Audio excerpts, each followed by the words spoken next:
Good evening, all. I am Ananya, and Team Polkadot India welcomes you all to yet another exciting chapter of DotFriday.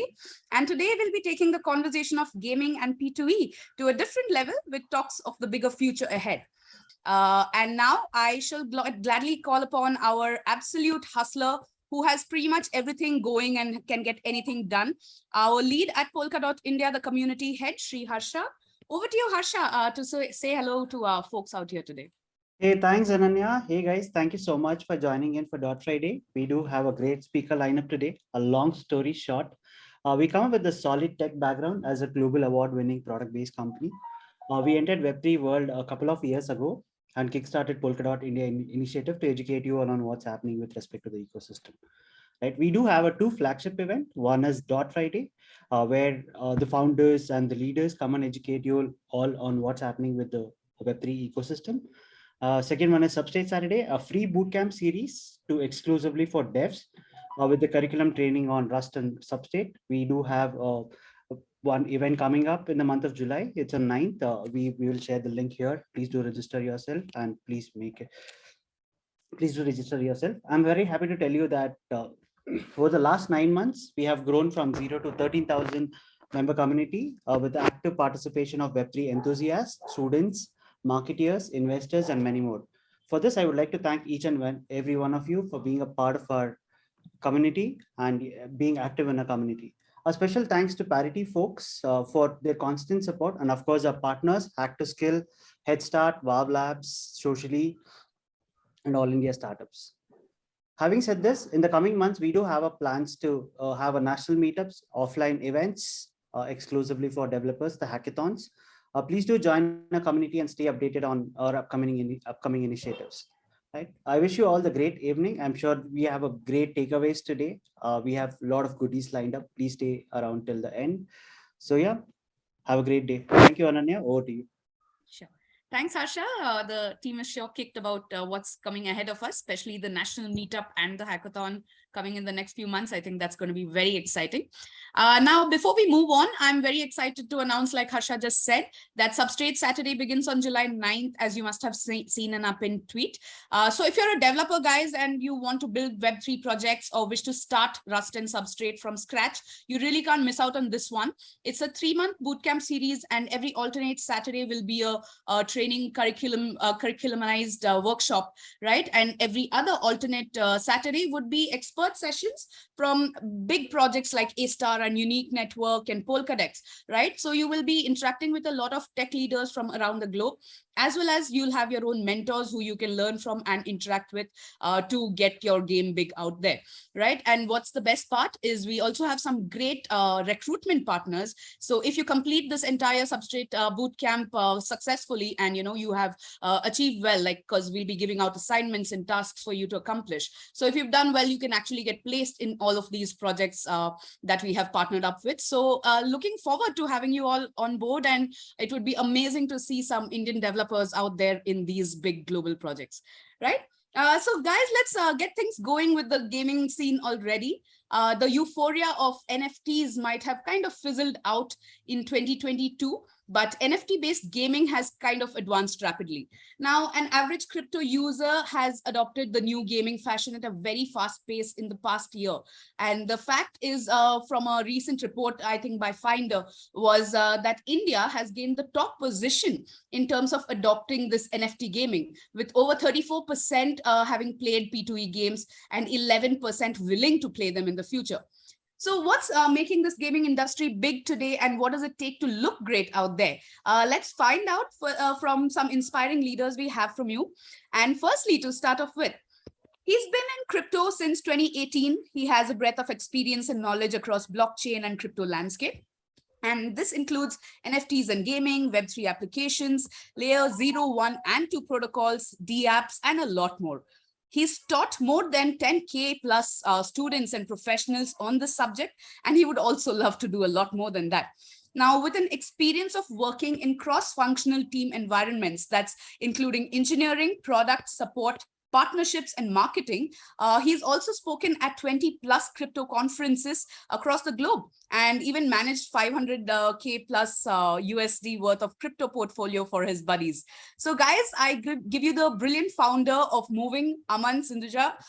Aman, can't thank you enough for coming on board today, and over to you for all you have to share with us. Thank you so much for having me. I know it's on the short notice, and I'm actually traveling, and I'm in this time zone, which is 90 minutes ahead, and I have like few minutes to share about what is play to earn and why this gaming buzz is coming up.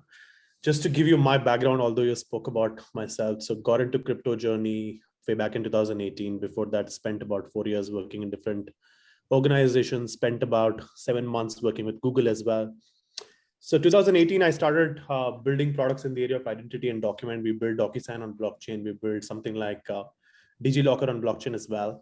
And we were doing good, but our focus shifted from products to services. And that's where we realized that this is not the core competency which we wanted to build it in the organization.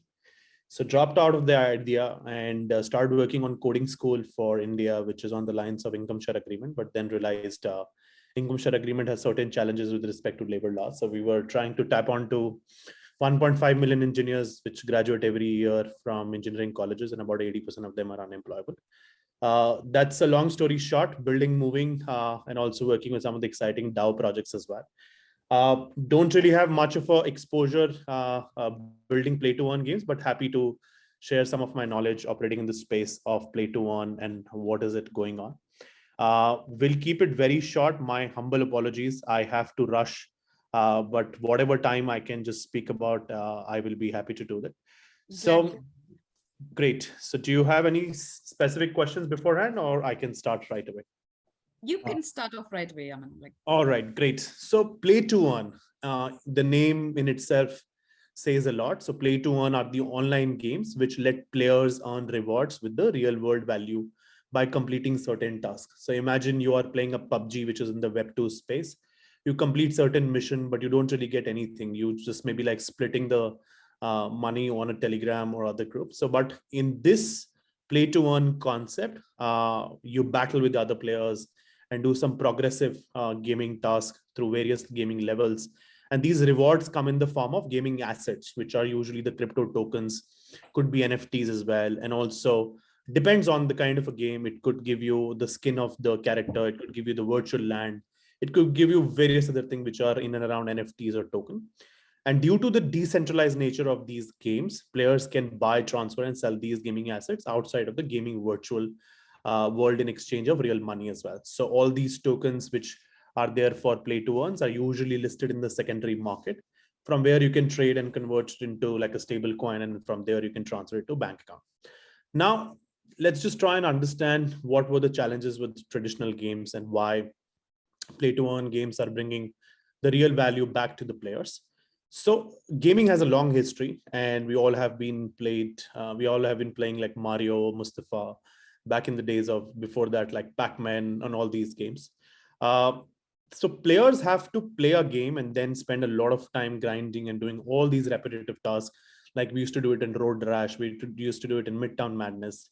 Now imagine the Midtown Madness concept can be actually replicated in Play to Earn, where you own these cars as NFTs and competing with someone. If you actually end up winning the race, and the price of the NFT can actually appreciate. So play to earns before traditional games. So players have to play a lot of game, use the repetitive task mechanism within the game to advance or unlock prizes. But in the end, players aren't allowed to transfer or sell these items because they were very much confined within the ecosystem of the traditional games. So what happens in those games is since players are not able to transfer these items or sell it in the secondary market, they are being held by the gaming companies, who have the illicit power to shut off or make changes as and when their business go down, or maybe some market conditions. So what happens with play to earn, which is an interesting phenomena here, is it brings the value back to the players. And in this, they can reward by way of like gaming assets, could be like crypto tokens, virtual land, avatars, weapon, NFTs, so forth and so on, for completing tasks, for winning challenges, for battling with other players. And unlike traditional games, decentralized nature of play to earn games actually let players to buy and transfer in-game transfer, I mean, in-game assets outside of the gaming virtual land as well, which is what I was talking about, the secondary market. So play to earn games, some of the play to earn games which started with like CryptoKitties back in 2018, 19, which was developed by a studio called Draper Labs. And CryptoKitties was built on Ethereum. It's a Ethereum-based blockchain game which lets players purchase cats, where you can actually collect, breed, and sell virtual cats as well. Then we have seen the massive shift in the industry where Axie Infinity has actually unlocked a lot of a potential for players in Philippines to start earning the income by playing different games.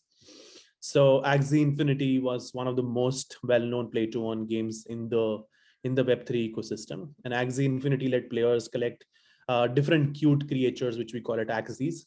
And Axies breed with other Axies or battle against the other Axies to earn like a smooth love potions for like winning the reward or winning or what do you call, like winning the battle. Then we have seen some interesting disruptions with like play to earn ecosystem games, which were more virtual land oriented. So we have Decentraland, which is like a 3D world in which players can buy virtual land, built like a different infrastructure on top of it, and they can rent and sell it. So it's very difficult to buy a land maybe next to Amitabh Bachchan, but you can actually do it a virtual land purchase in a decentralized next to one of the celebrities, and then you can rent it, sell it, do multiple things. And then you have like a DeFi element, which is another interesting element, which gives you to earn yield on top of your NFTs. So Aave Gochi is another interesting sort of a mechanism in the space where you buy the Gochis and then you can stake it, and then you're earning on top of yield on top of it through a DeFi mechanism. And then we have seen like the friends which have built DeFi kingdoms, which is a fictional medieval world. So what happens in this is you require players to farm NFTs, and its cryptocurrency is called Jewel. And it is essential game where decentralized exchange and liquidity pool are all at the same time is created and credited for driving the force behind the gamify ecosystem. One interesting one of my favorite, I'm just recalling the name, it's called Step-In, which is like a move to earn concept. So Step-In essentially was a way for people to earn, to be active in the ecosystem. So what happens is like to participate, players or the people used to buy a pair of sneakers, which are actually an NFT. And then every time you go on an actual run, jog, or walk using your Step-In mobile app, they track how far you've traveled, they track how much distance you have traveled, and then they reward you with tokens, which can be spent in the game or can be upgraded for cash out or money. So since Step-In has the token which is listed. So these are the interesting developments which we have seen. So play to earn games are actually the virtual economies built on top of the infrastructures like Ethereum, which actually allows players to start earning. And they have their own tokens which are built on specific cryptocurrency blockchain using like Solana, Ethereum, or layer 2 Polygon, which is provides you the faster settlement of the transaction with the cheaper fees. And the token economics is very much essential to look into it. Like you have to create a demand to actually balance out the supply. And the specifics of each game model and economy vary because they have the different gaming assets, whether you can actually fight against and win it, or you can actually own it, or you can sell an in-game NFT, or you can buy different NFTs using the marketplace. So each and every model has a different use case. It's very interesting to watch out this space, how it is evolving, and definitely has a long way to go. So like during the introduction, she was mentioning that India is like about 34-36% of the play to earn gaming users. And India is very big on the gaming because we have seen with the MPL, Dream 11, and most of these ecosystems are actually evolving to step into a mechanism where they can start rewarding users with respect to tokens. Dream 11 is experimenting how we can have like a cricket play to earn mechanism, or maybe like cricket metaverse. And there's another interesting game by one of my friend. He's building it's called Fan Craze, where they have actually partnered with ICC. So you own the ICC movements, and they're creating the gaming ecosystem where from those movements, you can possibly get access to different stadium grounds. You can actually get an access to different gaming arenas and start playing different games together. So in some countries, play to earn games are enabling what you call living for the people by playing different video games. We have seen interesting use case in Philippines where a lot of people have made more than 10, 15, $20,000 by navigating and actually playing these different games at the early launch of the event. So just to put in a nutshell, play to earn games are the video games or the games which actually let the player receive the rewards with the real world value. And these rewards can be sold on the secondary market. While people may have an earning from like playing video games for many, many years through practices like gold farming or unofficial marketplaces. But what happens with this is like with the NFT introduction, it becomes very interesting and quite literally change the space of the gaming market. And NFTs, we all know these are like non-fungible token, which is like ERC 721 standard. And these are unique tokens that can be used to prove an ownership of content, such as the virtual land, such as the outfit, such as the skin, such as like various other things. Even outside of the gaming, you can have for images, music, patents, various other aspects. So the blockchain games enable users to take an ownership because the technology is built on a principle where it offers certain benefits, which is like it's transparent, it's immutable, it's decentralized, and it does not let anyone to change the transaction once it is executed. So unlike in regular games where games items are held by the companies which are more predominant in terms of the monopoly, we have seen with respect to Pokemon Go, we have seen with respect to some of the interesting games. Like I used to play a game called Unreal Tournament. Then we have Dota, which was very much popular in the university days. So, but what happens with this is like the gaming items are held by the companies or the data networks, which don't really let the users take advantage of their hard work, of their activities. So NFT enables the players to own these unique assets. And moreover, once you own the NFTs, you can freely sell outside the platform where it was created, something that's not possible with the regular games. That means the NFTs are actually representing the in-game items which can be traded. Now, these can be NFT or the tokens as well. And because those are NFTs, they are scarce in assets and they have a real world value. And the value appreciates as there is a more demand gets created because it's a very specific number. Just to give you another example, there is a DAO which is getting built. Apparently, you guys have had a session on DAO previously. So DAOs are nothing but an autonomous organization which is operating on a decentralized framework. So this DAO is actually buying or actually partnering with different golf clubs.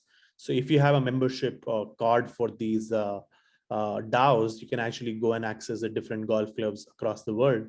And maybe potentially they end up buying a golf club, and then with respect to the earning, it goes as a dividend to the participants who have actually bought these NFTs as a membership card. So with the regular games, so just to like have a quick difference with the regular games, there's no incentive for players to play other than the pure enjoyment. And the relationship is one way, which is like you pay for the game or you actually buy certain assets. Unless you are a professional esport player or a streamer with a big following, you will never be able to monetize your playtime. But with the contrast of blockchain, it offers the players to earn an opportunity in the real money. Imagine I am a great player in the play to earn ecosystem with respect to my on-chain transaction. Maybe I go to a platform called Twitch, and then I can prove that these are certain assets which I have actually won by spending some time. And my monetization value could be absolutely more than the people who are just getting started. So this is what the beauty of the blockchain technology. It actually enables the users to transact wherever they are. Players can transfer value and be paid to play irrespective of who they are and where they are in the world. Great. Any specific questions? Happy to answer. If I would wanted to speak about maybe a little bit about Axie Infinity, because it's one of the interesting games which has been started. So the biggest play to earn game is Axie Infinity. It's sort of like a Pokemon style monster battling, launched in 2018 by a studio which is based out of Vietnam. That's the place where I am actually right now. And the game sees players collecting different cartoon creatures, which are more cute in nature, it's called Axies, represent as NFTs. And each Axie has a unique strength and a weakness, similar to the different characters which we used to have it in Mustafa, Taken, or all these games which we used to play back in those days. And each Axie having like a unique strength and weakness, players can adventure and battle and breed their Axies as they play. And players actually earn a smooth love potion, which is a crypto token as a reward for battling, while Axie Infinity tokens are used to vote on a decision regarding the game and its future development. So think of it like they have a DAO, which uses the Axie Infinity shard, and they give you the rewards using the smooth love potion. The biggest breakthrough happened when they touched the 2.8 million daily users, uh, like a volume, and then a trading volume about 3.4, 3.5, if I'm just roughly remember, $billion. And Axie Infinity has predominantly opened up the gateway for people to earn by playing these games, and especially in Philippines and Indonesia, people were playing Axie to support their families. There were also an initiative which was run called Axie Scholarship that actually offered by the Yield Guild Games, which is like a guild which is built to give you the money to play games, and then if you start earning, they split the profit. So play to earn is definitely helping the crypto adoption. It has helped a lot of players get into the space because the user experience becomes very, very exciting. You don't really have to go to the complex jargons of understanding the infrastructure, layer one, layer two, DeFi, DAOs. You just have to play the games, and buying an asset becomes very, very easier. And uh, so the interesting insight again was most of the players who just started with Axie Infinity have never actually heard about crypto or anything before. So imagine like out of 2.5 million users, even if 1 million users Axie Infinity has brought into the crypto adoption, that's a significant number. However, the cost required to play the game before you start was like you have to buy an Axie in NFT, and each of those were costing, if I'm not wrong, about like a couple of $100. And they have definitely kept the price high, but it was sort of like a gatekeeping mechanism to only have players who are very serious about getting into the gaming ecosystem of Axie. So it was hard to begin, but over a period of time, it has definitely rewarded people to hold these Axies, breed it, play with different players, and then earn smooth love potions, and then have like Axie shards token for the governance. So other than some of the play to earn projects, which are also emerging with the DeFi element, which I was just talking about, Aave Gochi is one of the exciting thing, which is funded by the DeFi money market, which is like what do you call borrowing and lending happens through smart contract, which is Aave. And the mainstream gaming industry has also started looking at entering into various NFT-based play-to-earn mechanism. So one of the biggest studio, or one of the biggest giant in the gaming space, is Ubisoft. So Ubisoft has plans to come up with different NFT based play-to-earn games, and they're actually trying to build it on Tezos blockchain or exploring various other infrastructures. So this is an exciting thing about play to earn, that you keep actually the players at the center. I usually call that crypto allows you to be the CEO of your own bank. And these play to earn games actually allows you to be the one of the biggest what do you call core contributor to the success of the gaming ecosystem. So some gamers are already making a lot of money, and they're actually doing a lot of content exercise after they've made money as well. But very exciting to see this space growing. And I think there are different NFT based models which are coming up. We have already seen with Bored Ape Yacht Club, which is also planning to come up with play to earn game in their latest roadmap. And then we have like multiple. So I met somebody in Vietnam which used to run a gaming studio. They've built a couple of games which touched about $4 billion in market cap. So these are exciting. And then over a play to earn, then we have different models which start evolving, which is X to earn in multiple places. So you either collect land, you collect different resources, craft items, or it could be create to earn, participate to earn, help to earn, various other things which can actually be tracked on chain and can start rewarding you with respect to a native gaming token. Then just to share some more insight on it, which is then there are a lot of play to earn massively multiplayer online playing games which are evolving, which is called MMO RPG, which is the classic title such as RuneScape, Treeverse, which enables players to exchange in-game assets, which is NFTs, and will be rewarding them for playing. So multiple ecosystems are being evolved. There are also like scam games as well in the play to earn, which is only for the founders to make money using the tokens, but they're not actually having the real value. But the space is evolving, and the best part here is it can actually transition into a metaverse, because with metaverse we're actually developing a parallel world to the physical world which we actually see. And with play to earn gaming in the metaverse, you can actually have a shared virtual land with users interact as avatars, meeting places, working together, and of course playing games. So somebody is working in my close network, which is having they're trying to set up a projector based hardware which you can install in any office, in any home, and then your wall in front of you becomes like a virtual space, and you can be connected with anyone across the world. So you can call it as like an interoperable metaverse for your meetings, for your multiple things. And most of the companies have started looking at metaverse, an exciting opportunity for them to save cost and save on the carbon footprints as well. So most of the companies which used to do like a quarterly conferences have started looking at metaverse to do the conferences where they can save the cost. Of course, physical interactions are very, very important in terms of collaboration. You get like a essence of the conversation, but still, even if you can make arrangement happen in the hybrid world, that is not better. I mean, that is much better for like the organization to save cost, and also much better for the environment as well. So already metaverse platforms we have seen like Sandbox, Decentraland, Crypto Voxels, and some more, which are actually bringing NFTs into the shared virtual world. And we have seen like Facebook rebranding as the Meta, which is definitely an ambitious goal, having Mark Zuckerberg to lead that.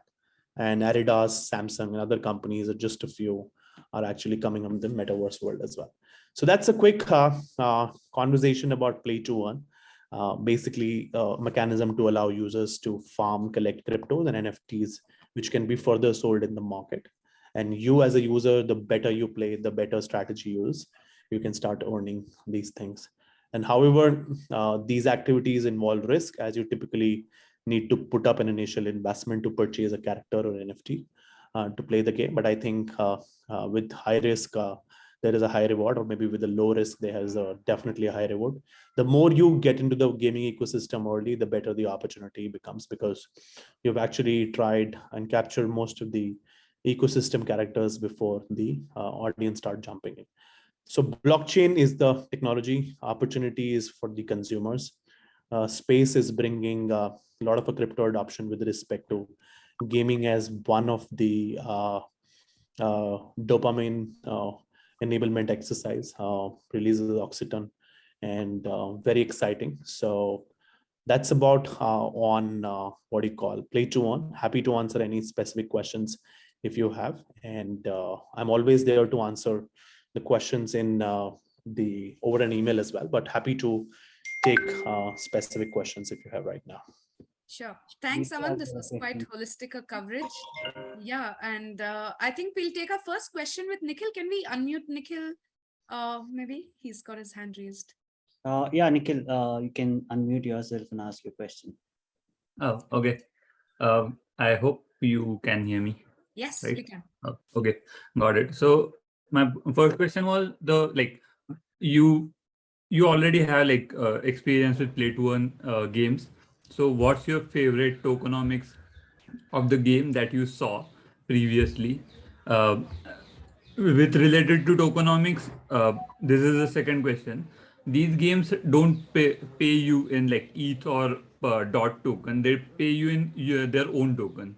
So how sustainable are those earning mechanisms that are shown in the uh, tokenomics? So these are two questions, and third is unrelated to tokenomics, but third is like, will these games on Polkadot, or will they be on not Polkadot but like main chains layer ones, or will they be on layer twos like what Axie did? So these three are the questions. Great. So I'll start with the easiest first, which is the last one. So most of these games require the larger transaction to be settled, since these are decentralized in nature. So you need to build on a blockchain infra. Solana has picked up with respect to Play to Earn and also Polygon because of the faster transaction, the cheaper cost. Layer one building on, having a Play to Earn on layer one becomes cost intensive, and then you would have to bear the cost on the user. So most of the layer twos and also layer one, which are faster, not like Ethereum, which has a higher gas fees, have significantly seen the adoption. I don't know much about Polkadot in terms of the technological capability, but definitely it would be exciting to have, because it's built by a genius from Parity. So definitely more exciting opportunities ahead for Polka. Now, the second question and the first question are sort of an interlinked. They are offering their in-game token. Yes, they're not offering the already existing tokens. Why? Because how would they drive the economy of their own gaming ecosystem if they already have some other token that would still be dependent on something else? So the white paper has a token economics. The token economics, you have to always look into it. How much is a distribution with respect to the community members? Is it like an inflationary, deflationary supply? And then what is the kind of an unlocking which is happening for the founders? What is the kind of mechanism which is there for the DAOs as well? So you look at multiple factors, and then you come to a conclusion that yes, this token economics can actually work in case there is a high demand and the supply can actually be matched with. Now, question comes to is why they're not listing the token. I've already tried my best to answer. They have to drive their own gaming economy and ecosystem, which is why the native utility token of the game, where you can have a more control in terms of making the mechanism to reward users, can become exciting. Whereas the other tokens, you might have a dependency in terms of anything happens on their protocol, then you also get affected. Which is why if you see with Ethereum getting moved from proof of work to proof of stake, the merge took some turbulence. If I would have been using, although my game would have been successful, but I still might have got affected as well. So which is why having your own gaming in-game token actually makes sense, because you can drive it. And then second is the founders also get an uphold of driving like various other gamification. And if the game succeeds, the founders makes a huge amount of money as well. Great. Okay. Yeah. Thanks for answering my questions. Yep. Thanks, Nikhil. I think if it's not a problem, Aman, we'll get in touch. We have a couple of questions even on chat. So maybe we can email them to you, or maybe we can get in touch. I can take one more questions, and then Yeah. my apologies. I will with take that? leave. I will drop my email to everyone. I am also, if I think you allows, can I drop my email, Harsha? And Yes, you Absolutely, can. absolutely. Or I think best always is need to take a permission from the moderators. It should Yeah. not happen that I will be kicked out. So nevertheless, I am always available on the email. You can also reach out to me on LinkedIn as well. I am also planning to conduct some of the master classes, which I started doing few sessions. But happy to see if there could be a collaboration opportunity between us and Polkadot. Always excited to speak about this technology with you folks in confidence. Of course, this space is growing at the speed of light. I am also finding it difficult to stay updated, but definitely a very exciting journey. And I definitely see the market reaching to about $100 trillion in coming years, and NFTs and DAOs, and also possibly security tokens would be the huge component, and also the DeFi as well. So stay updated, stay foolish, stay hungry, and this is going to be an exciting space. It's very early to what we were experiencing back in the early days of internet. I will take one last question and then happy to take the rest of them on the email. Okay, we'll take just one. And so Shivam Kumar, he was one of the first to ask, so we'll take yours first, Shivam. How easy is it to get started with blockchain gaming? For a noob. Blockchain gaming? Yeah. So I think first I would tell you to become a participant. So before you actually wanted to start a school, go and study in a school. So same goes for every other business. Like if you want to become a restaurant, try and become like a chef before, so that you understand the taste of the people who come and visit your restaurant. So to begin with, start with some of the play to earn games, which does not really have the NFTs appreciated in price value. Right now the market is down. You can even start with $50, $70, $80, $100 or lesser. So start, get into the ecosystem, play, buy those characters, play, start earning rewards. Like you could actually do step in, and I actually love it. So step in, I mean, you would find it funny, and I happen to introduce step in to a lot of my people who come to my house for various other services. Like I have my security guard installed step in, so wherever he runs, wherever he jogs, he makes money. I have like somebody who stays nearby but have a very much high intensive walking job, so I made him install that as well. Although I made them I actually bought the sneakers on their behalf, but I am making them influenced in terms of so that they get stick to the ecosystem and they can start participating. So yeah, I mean, it's very easy to start. Be a participant first, understand the economics beyond their Discord servers, be more active, understand what they're doing, read, compare with other gaming ecosystem and play to earn ecosystem. Or you can even start and be a part of the guilds as well. So guilds actually give you money to play games, and then if you want, they share a revenue with you. So it's super easy. I mean, there's nothing, no degree required. Even if you're 13, 14-year-old, you can even get it started. So yeah, very excited to share my thoughts with you. Thank you so much for having me. All of you are building, and of course we'll be building the unicorns from India and some of the great disruptive technologies on blockchain. Just keep it in mind that never sell any financial advice to the people. Of course, the market sentiments are very, very weak, but always have the value over the price, and try and educate 5 people in your network. I always say that, like your parents, your partner. If you don't have a partner, you can educate somebody else's partner, and then maybe like your nephew, cousins, or the community, and your neighbors, and your teacher or mentor. So if you do these 5 people educated about blockchain and crypto and Web3 space in terms of the value proposition, they would go and do it in their network. And I think possibly in next 10 years, maybe we'll have 1 billion users from Southeast Asia, and India being the one of the leading frontier. Thank you so much for having me. All the best, and hopefully we'll do another session in confidence with more time. Absolutely. Aman, thank you so much for joining in for the last minute. It was pleasure having you. I think it was a great value addition. Thank you so much. Thank you. Definitely want to have you in the next upcoming session. I'll keep you posted. I've sent you the request on LinkedIn also. Where it'll be. Awesome. Thank you so much. Thanks, Aman. We'll Bye-bye. stay in touch. Okay, thanks.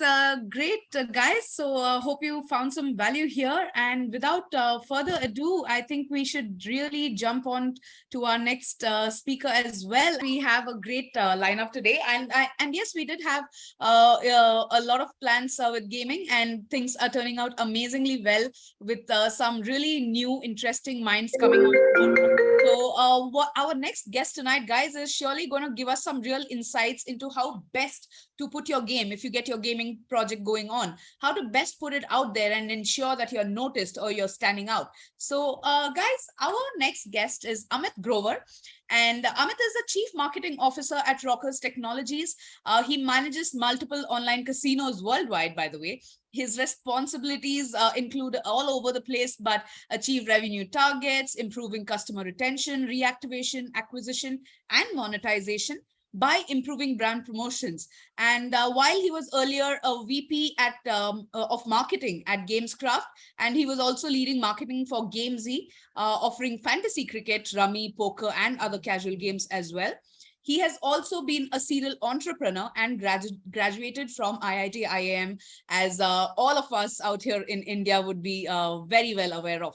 So guys, with a lot of gratitude, we welcome on board Amit. Amit, it's an absolute pleasure to have you over and, come on board at such a short notice. And we are all ears to have you here. So over to you. Great. Thanks to our host at Polkadot who have given me this opportunity to share my experiences. I am right now in Europe, sharing time with a lot of Indians and other audiences worldwide. Makes me really happy while all of us prepare for a great weekend ahead. I won't take too much time from all of you. Let me, talk about some of the things that really excite me about the past, present, and future. We had a quick talk about my experiences. Just to reiterate, I have been in the gaming business for last 2 years now, and I mean, all of it started post-corona. Before that, I was running a travel company, which I sold to a Nasdaq listed entity. And when Corona struck, we were all looking at new phases and new exciting things to happen in our life. I joined Gamescraft, which happens to run a couple of very, very significantly large apps providing entertainment to a lot of Indians across geographies, across ages, across cultures. And that's the app called Rummy Culture. And we have created Guinness Book of World Record with largest number of players in a single tournament. Then we had GameZ, which was focused on multiplayer gaming scenario, multi-games as well, with the primary offering being fantasy cricket, similar to some of our competitors in the space like Dream 11, MPL, and along with that, we had on the same platform the other real money games like Rummy, Poker, which are the card games, and we had casual games. The most popular ones like Ludo, followed by Carom, Pool, runner games, automobile games. And our aim is at Gamescraft rather was to build a complete ecosystem around the games, starting from game development to game promotions and targeting not only consumers but other businesses as well as partners in the ecosystem. Let me fast forward it to now. I am the Chief Marketing Officer of Raucous Technologies. We have online casino gaming, which offers chance-based games to players worldwide. And we have been in this business for a long time. As all of you are aware, gaming and entertainment are the largest contributors to the world economy in terms of whether it is number of people or the revenue or the contribution to economies of the world, as well as in terms of entertainment and the engagement time of the people.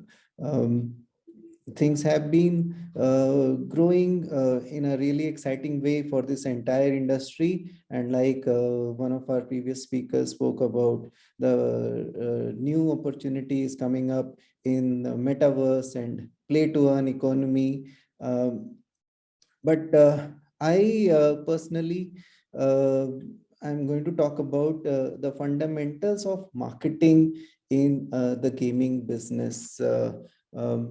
Like they say, the more things change, the more they remain the same. Let me quickly share the screen with you. Okay, so like I said, the more things change, the more they remain the same. Gaming has been very, very mature and still a fast growing industry in the past, and with the addition of play to earn and metaverse and various other new and upcoming technologies, it has even become more relevant to the lives of people. With the advent of Corona, we have seen more and more people engaging in these areas, while there was a point when it was the domain of young people who were trying out new games and new technologies. We have seen these shifts happening over a period of time. Even old people, even female population has come in. There are a lot of new economy changes which have happened in the gaming business in the last couple of years. Let's go to the next one. So from a business perspective, a combination of a great product, a great process, and great marketing leads you to become a winner. Whether it be the real money gaming is what we have highly popular in India compared to worldwide, where online casinos, slot machines, live dealer gambling, which are the very popular. Even sports betting, all of these businesses have seen a huge and tremendous amount of growth in their businesses, with new players coming in, a new community of players joining in, new categories of players joining in, as well as the new channels of promotions, as well as the payments and various different technologies which have come up. As you are aware, in terms of product, there was a time where you had to go out to a video parlor, maybe about 25 years back, where you'll have a huge machine where you can play games like Mario, and then things changed. The screen size became smaller, and now it has become even more personalized, where you have things like Xbox games, where you can, as an individual player, project the games on large panels and watch things in action while you are actually involved in the action. Or you can play on your mobile as well, as an individual, where your engagement is with the players world over. There are no boundaries in the mobile app ecosystem or the mobile world. We can go to the next one, Kavya. So in terms of product, I would say for all our friends here who are looking to start a new business in the gaming scenario, these are some of the things that you will definitely need to consider. Even if you want to join a business in the area of gaming, there are the most fundamental blocks of any gaming business. So one is the games itself, in terms of the new game releases, the ease of access, the design, interaction. You need to have either the aggregators or the platforms which have the game ready with them. They can license it to you, or you need to have the skills or the team to build things up from scratch for you. In terms of putting those games on a certain platform, it could be a hardware machine, it could be a mobile app, it could be a web version of the game. You need to understand, put those games onto that platform, and once you do that, you can start with a soft launch, a hard launch, and a big bang launch of your product. Start inviting the players with the process of onboarding. The new players will come. They will initially have to go through a journey of learning how to play the game. So the easier your game is to learn for a player to play, and break that barrier where they start spending time, they become better in playing the game. There's always that kind of a journey. So if your game is very easy, for example, let's say cross, we say kattam kata in India, okay, then the initial experience and excitement and challenge and levels and those things are not there. However, if it is really complicated game, maybe like a massive multiplayer game like a PUBG or a Free Fire or one of the action or a role play based game, you will alienate some category of your players. So always you will have to focus on getting a certain kind of players that you want to target, and make sure that you have enough tips and tricks and elements for the players to learn your game. Like we used to offer for our players suggestions and videos on how to play the game, and also offer tips and tricks on what to do, when to do. The guidebooks are there. You have to make sure that all of those things are placed when you are ready for the launch, or your game is a new game which is upcoming. In other elements related to your product, you can add the access, personalization, rewards. There are various things in terms of technology like payments processing, how quickly your game is loading, and what are the graphic elements, what are the interaction elements, how the engagement built for the players accordingly. That's what determines the success of your any new game. So one is the core, which is the game itself. The other is the peripheral, which is the systems and processes to get your players to install the game, play the game, learn how to do better in that game, and the other elements in terms of registration and fraud and payments and collections, withdrawals, all of those things actually become a part of your overall product offering. We can go to the next one, Kavya. Okay. In terms of process, like every important business, gaming as also requires a great support from a customer support perspective, whether you want to do it as a live help, live chat, you want to do FAQ kind of thing, or you want to provide in-game support through videos or through various other walkthroughs that you have for your games. You have to ensure that whenever a player is stuck, there is something that is there to help him out at that stage. Okay, a great process in terms of understanding of customer problems and issues, and ensuring you provide them at the right place at the right time. Not being too invasive in terms of player privacy and secrecy, but being there when the customer needs you.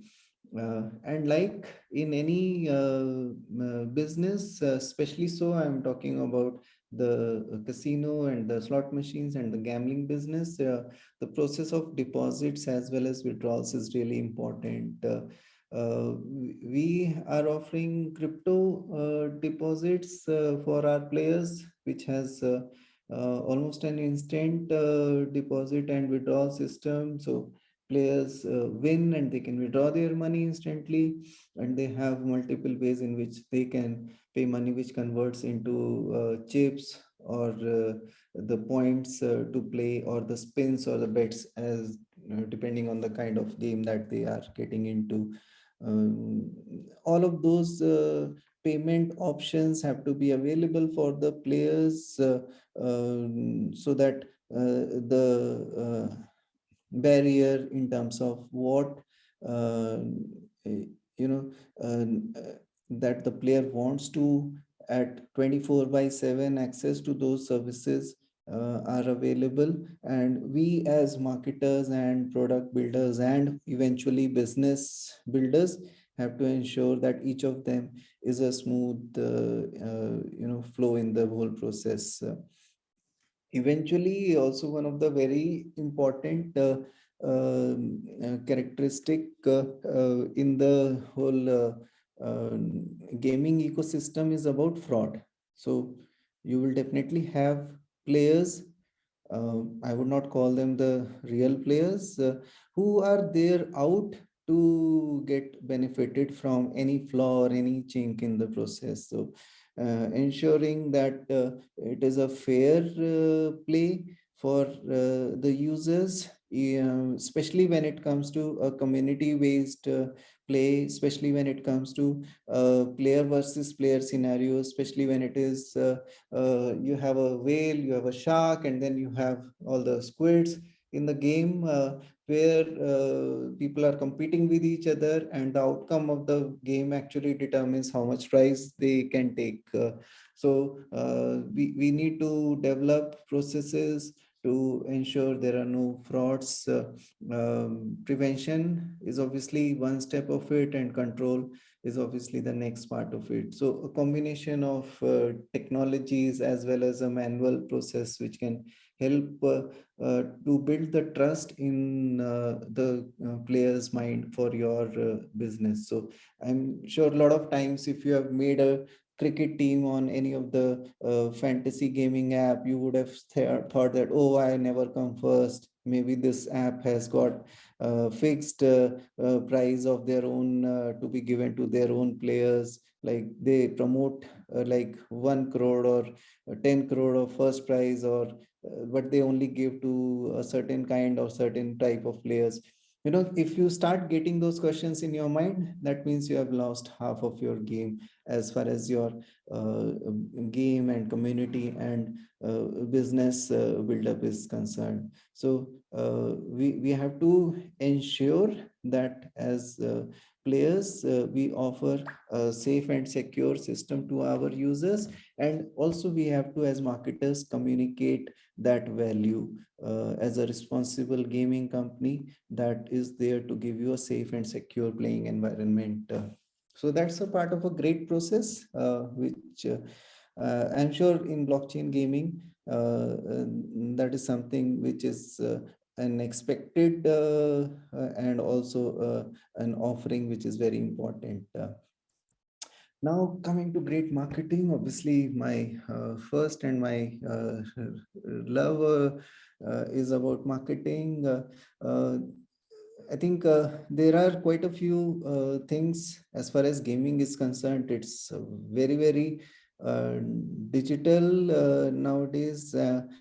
And in digital, you have to uh, ensure that each of the elements of marketing are taken care of, which include starting with retention. So all the players who played with you last month, last week, yesterday, last hour, they are retained to the next hour, next day, next week, next month, next quarter, next year, and you can keep comparing it based on the player class. Like in our business, we say that, okay, we want only the high value players, the players like 20% who contribute 80% of the business. But we allow those 80% players because there is no way to get those 20% people identified. So we can and we do distribute and divide each of the player segments into certain classes. So like we call them VIPs. There are other players who companies who call them HVPs, like high value players. And for each, so first we identify who are the high value players. We classify into certain class in the system, starting from VIP 1, 2, 3, 4, 5. And for each of the class, based on their characteristics of how recently they have come, how frequently they come, what is the monetization value of those players. The RFM channel is what we call them in marketing. And using the RFM framework, we can customize the offers and promotions and select which channels are best for those players. So my objective and the objective of everybody in my company, right from the CEO to down at the bottom, would be to improve player retention, followed by reactivation. So by chance, if somebody has not been retained and not played for, let us say, X amount of time, typically 1 month or so, and these periods are also getting shortened as we talk, people are having less attention in the attention economy. Um, and we have to get them back. So we say, okay, so whatever number of players, we have to give them those offers, whether free or paid, and getting those players back. Every time we have a new development in terms of a new game coming up, or a new tournament which is coming up, or a new feature getting added, we improvise and try to communicate to get those players reactivated. And obviously, the next part of and the pillar of marketing is acquisition. So we have to keep getting new players to try out our platform, that will get retained next month, that will get reactivated next to next month in case they are not retained. Acquisition, popularly known as advertising, or way to get the players onto your platform. There are various ways in which we can do a slice and dice. There are different channels of promotion. We use affiliate in a really big way. People who own the trust and who own the customers, and we do our deals and partnerships with those affiliates, and this can be on a percentage basis, it can be on a fixed cost per action CPA basis, and on basis of that we have to keep optimizing. Those channels can be the offline channels, the online channels, and as we see in the especially the online casino business, as well as the real money gaming business across India, you must have seen some of the ads of KL Rahul promoting Gamesy on the IPL matches, and you might have seen a lot of promotions happening on the payment gateway apps of PhonePe and Paytm. So we used to run all those ads, which led to players clicking and coming and downloading our APKs, and you can call them FTDs, the first time depositors, or you can call them acquired players. So our aim as marketers is to keep ensuring that the incoming is happening all the time. So new players are coming, they are using and experiencing and are being retained. And last but not the least is improving the monetization. Okay, so while we talk about all of these frameworks, I think it is really important that we are aware of which metrics are growing, which one are not growing, what is in green, what is in red. And for every player class, we measure the number of sessions, number of hours, number of gameplays, and what we can do in terms of action required to improve those sessions, whether our communication changes, better email, better messages, better mobile app notifications, better in-game tips and tricks, and or any product related changes that we need to do. Even smaller things like placing the button here and there can make a big change in the improvement. So whether it is a product lever or other levers that we can change to optimize and make further improvements in terms of monetization. And I think this is all what I wanted to talk about. There are, it's like I said, it's a fairly challenging area. There are various elements that make or break any gaming business. I'll be happy to take up suggestions and questions from all of you, and please feel free, rather than taking a lot of time on walking you through all of these aspects. I'll be happy to take up any questions. Okay, guys, if you have any questions, you can drop it in the chat box or even raise your hand and we'll unmute you. Okay, Vishal, we have Vishal's hand raised. So can we unmute him, please? Kavya, you can share the last slide, which is about the gaming specials. I'm sure gaming has a lot of elements, but I just highlighted the ones that I could. Yeah. Vishal, you can go ahead with your question. Thanks, Abhinya, for letting me ask the question. Hi, Amit. Very nice description. Both the sessions were very nice. So thanks to Polkadot Group. I have one question. Like, if there are startups who are coming up with new digital games, right? So if they want to actually take it on this monetization front, so Amit, I actually want to understand. You correctly said in India, most of the people have the real money transaction in that particular case. But keeping this linked to the topic of this, cryptocurrency and things like that, what do you think is a nicer way if they want to take it on the monetization route? Okay, is the tokenization, the private tokenization is a better thing, or developing something on this line which you have said would be a better approach?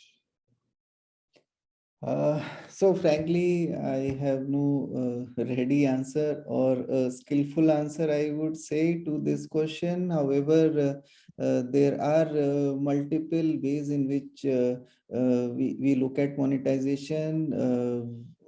I would, maybe direct you to our friends at Polkadot to give you more answers to this one. But yes, there are various ways you can run. I because I'm more from a marketer background, I understand from a monetization perspective. You have those subscription based games where you pay for X amount of duration. You have those pocket sizes games that, okay, you immediately play a 1 rupee game or a 1 lakh rupee game and you win double, and you have commission based models. However, the the NFT based or tokenization based models, I would not be able to give you any special or skillful recommendation on that. I really appreciate your thing, but I just want to rephrase that particular thing. What I wanted to say, you correctly said that a trust is a very big factor, right? Yes. So I believe this blockchain actually helping us into developing that trust factor, that the people who are coming is actually are the real person and not a bot. And this can be worked out with this mechanism which is on the blockchain, which actually assure that you are a real person and not a bot. So I actually wanted to understand that domain, but your answer is very correctly taken. Thanks a lot. Thank you, Nanya and the team. Yeah. Thanks. Thanks, Vishal. Okay, we have one more for you. So one this- thing I can add here is just to, what comes off my mind is in all of our websites and casinos that we promote, we always make a note of trust pilot rating. Okay, you can Google it out and see what it is. It is an indicator of, how trustworthy that business or product or service is. So I'm sure that is something that can help you. But this is maybe not a connected with blockchain. It's a real world or a different kind of a trust rating. Fair enough. Okay, sure. Amit, the next question is, what are your forecasts on blockchain for the next 5 years, and in which fields or new segments that will be created using blockchain in your views? Okay, so in terms of forecast, we are very, very bullish. We have, there was a time when we had crypto as a non-existent mode of payments. Okay, so I'm talking about the casino business. Online casinos, typically they worked on credit card, debit card, those mode of payments. Then I would say about 3 to 4 years back, crypto became a mode of payment, which was just an addition. Like you see on IRCTC website, there are, at that last page of payments, you'll have 10 options. Okay. And still, at least in India, I don't see Bitcoin as one of the payment option, or Ethereum or any of the crypto wallets as a payment option on that website. However, for our casinos, that was introduced as one of the options. Okay. In the last couple of years, it has become a majority of our payment options. There are various things. So one is the speed of the transaction. There are no chargebacks. There is a complete trust that a user has. So once it's a wallet to wallet transfer, it immediately reflects to the player casino wallet, and they can start playing immediately. So it's good for the player, good for the business. There are very less frauds. It's a completely secure thing. So the things that you expect in card-based businesses like credit card or debit card is, they will have chargebacks, and you have denials, and you have, various things after the 3D secure. Also, you will find a lot of other frauds happening. So compared to those, we do see less, and which is why we also promote from our side. Now, from that shift, currently in the last, say almost a year or so, we have built and we are promoting crypto only payments. So the crypto casinos are having only option of payment, no card, no debit, no credit, no vouchers, nothing works. Only you pay by Bitcoin or Litecoin or Ethereum, and you take out money in your preferred currency, and that you can convert into the real world currency. And the whole process of deposit till earning and then withdrawing that money is completely on the blockchain. So in the future, I believe that there will be hiccups, there will be changes in the technology frameworks, but that's going to be the future. Maybe for us as a risk mitigation strategy, we'll continue to adopt and allow the other payment options like the card-based or voucher-based options. However, we have completely 100% crypto casinos as well. I mean, we might be having 25, 30 odd casinos, and the whole mix is going to grow in the favor of blockchain payments and digital payments. Makes sense. Sure, Amit. That's about it from us. Thank you so much for joining in, and it was great to have you on board at such a short notice. And yeah, welcome to the family. Hope to have you around in more Polkadot India events as well. And do stay in touch with us. It's a pleasure to be here. Thank you. Bye, everyone. Thanks, Bye. Thanks, Amit.